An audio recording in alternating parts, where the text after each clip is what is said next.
Hey guys, Brian, Mr. SF Studios. I've been on this blue streak kick for about a month now because I got some nice coils for the daily driver, my 3800 V6.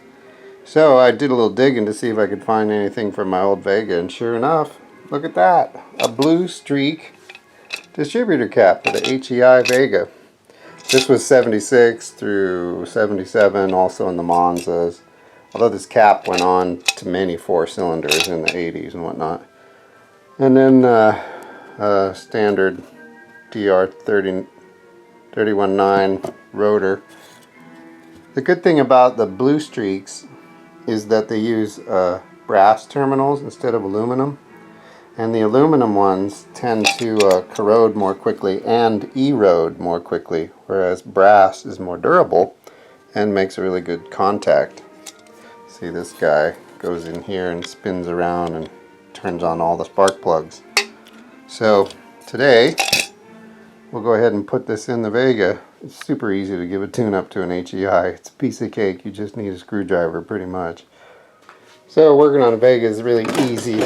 It's all just right there. You see?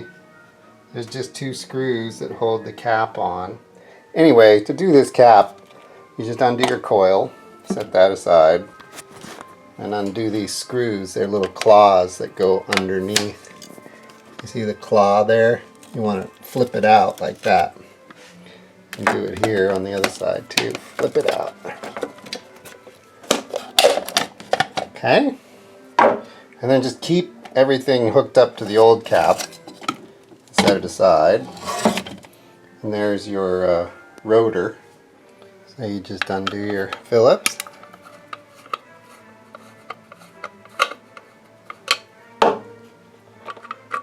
And this one was just a standard cap. I think I put it in 12 years ago when we rebuilt the motor.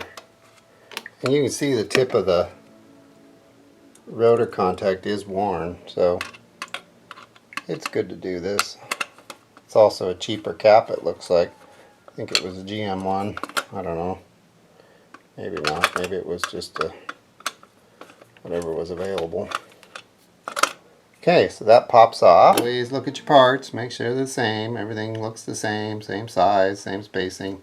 But see, the contact's nice and fresh and square, and this one's kind of eroded. So you just put your new cap on the mounting studs and screw it into place.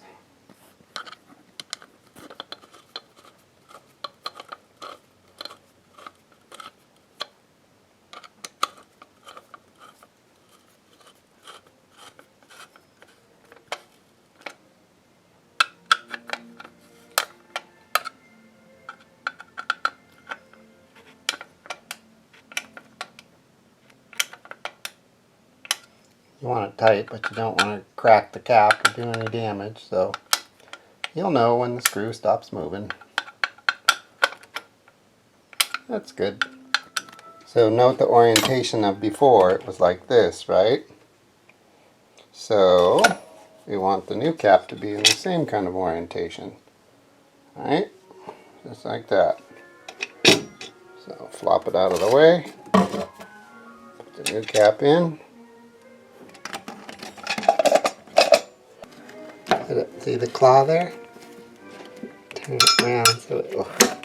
There, that's what it should look like. The little claw should be underneath firmly on both sides. Nice and snug. Now if you wish, you can put a little dielectric grease on the tower plastic around the edges where the boots will slide down, just to make removal of them easier next time. Some people like to put dielectric on the terminals. I have stopped doing that since I learned more about the fact that this prevents electricity flow. I don't know.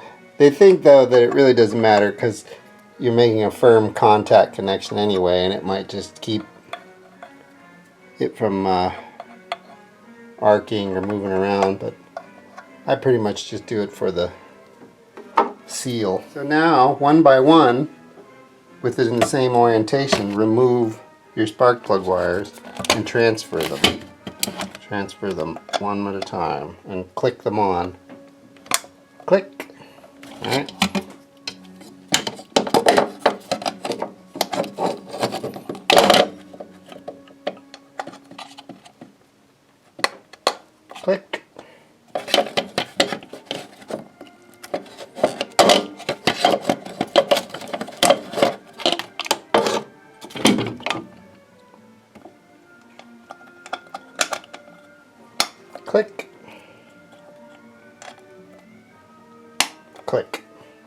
And the last thing to do is plug in your coil. Click, and that's it. So you can see the corrosion I was talking about here. The aluminum terminals start to corrode a bit, and that's why people use dielectric grease there, to keep that corrosion down.